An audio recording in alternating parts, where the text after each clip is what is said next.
പെന്തക്കോസ്ത് സത്യങ്ങൾ ഊട്ടിയുറപ്പിക്കുവാൻ മാതാപിതാക്കന്മാർ സഹിച്ച കഷ്ടനഷ്ടങ്ങൾ അറിയാതിരിക്കല്ലേ പെന്തക്കോസ്തുകാർ അത് മക്കൾക്ക് കൈമാറുവാൻ മടിക്കല്ലൊരിക്കലും.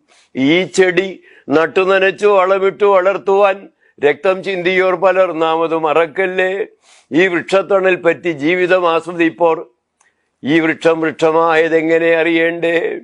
ഏറുകൊണ്ടവർ പലർ, തല്ലുകൊണ്ട് അനേകരും, വിവാഹവേദികളിൽ അപമാനിതർ ചിലർ. അപ്പന്റെ ജഡം സ്വന്തം തോളിലേറ്റിക്കൊണ്ടുപോയി സ്വയമായി കുഴിവെട്ടി കുഴിച്ചിട്ടവരുണ്ട്.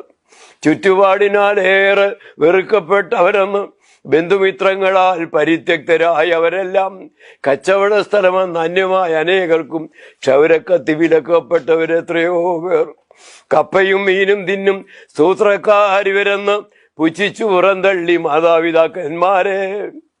കപ്പയും മീനും തിന്നും സൂത്രക്കാരിവരെന്ന് പുച്ഛിച്ചു പുറന്തള്ളി മാതാപിതാക്കന്മാരെ. കൂട്ടായ്മയ്ക്കിടം കിട്ടാതെ ഒട്ടേറെ പേരുണ്ടിന്ന്. അന്ന് കപ്പമാവിന്റെ മൂട്ടിൽ ആരാധിച്ചാനന്ദിച്ചോർ. മാതാപിതാക്കന്മാർ കപ്പയും മീനും തിന്നു, ഒപ്പം പരിശുദ്ധാത്മാവ് പാനം ചെയ്തവർ നിത്യം. അറിഞ്ഞ സത്യം അന്ന് മക്കൾക്ക് കൈമാറുവാൻ മടിച്ചില്ല മാതൃക കാട്ടിയിൽ ഒരിടത്തും. കച്ചവടം അന്നു പാപമെന്നോതിയതാൽ അനേകർ തൊഴിൽ വിട്ടു പട്ടിണിക്കാരായി മാറി. പട്ടിണിക്ക് അധീനരായി ഒട്ടേറെ പേർ മരിച്ചു. പിടിച്ച വിശ്വാസത്തിൽ ജീവത്യാഗം ചെയ്തവർ നമ്മുടെ പിതാക്കന്മാർ ഇറങ്ങി പുറപ്പെട്ടതാൾ വേർപാടും വിശുദ്ധിയും മുദ്രാവാക്യങ്ങളാക്കി.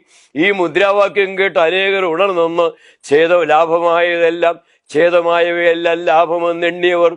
നാടുകൾ പിന്നിട്ടപ്പോൾ ഇന്ന് നാം പിന്മുറക്കാർ പിതാക്കൾ കൈമാറിയ വിശുദ്ധി നഷ്ടമാക്കി, വേല വാണിഭമാക്കി, മാമോനെ സ്വന്തമാക്കി, മഹിയോടിഴുകി മാലോകർക്കൊപ്പമായി മാറി. പ്രിയ സ്നേഹിത, നിന്നെ വിദേശത്താക്കിടും ദൈവം. ഐശ്വര്യം, സമൃദ്ധി, സന്താനപുഷ്ടിയും ഫലം വാലല്ല തലയാക്കും, സമ്പത്ത് വാരിക്കൂട്ടും. ഇന്നെന്തു വാഗ്ദാനങ്ങൾ നൽകുന്നു പ്രവാചകർ. അബ്രഹാമെന്ന് ബഹുസമ്പന്നനായിരുന്നില്ലേ? എണ്ണിയാൽ തീരാത്ത ആടുമാടുകൾക്ക് അധീശനും. ദൈവമക്കൾക്ക് എന്തേ സമ്പത്ത് പാടില്ലെന്നോ? പ്രോസ്പെരിറ്റി ദൂത് നൽകുന്ന ഈ നേതാക്കന്മാർ. യേശു തമ്പുരാൻ ചൊന്നു, എന്നെ പിൻഗമിക്കണോ, എൻ ക്രൂശ് ചുമക്കണം, നിന്ന സ്വന്തമാക്കണം. ഭൗതിക നേട്ടം നേടാൻ ഉതകും മാർഗമല്ലിത്, കഷ്ടങ്ങൾ സ്വയം പുൽകും മാർഗമാണ് ഓർമ്മ വേണം. പെന്തക്കോസ്തരേ കേൾ, പെന്തക്കോസ്തിന്റെ മാർഗം കോടികൾക്ക് ആസനം ചമയ്ക്കും മാർഗമേ അല്ല. പുൽക്കൂട്ടിൽ ജാതനായി പാർക്കുക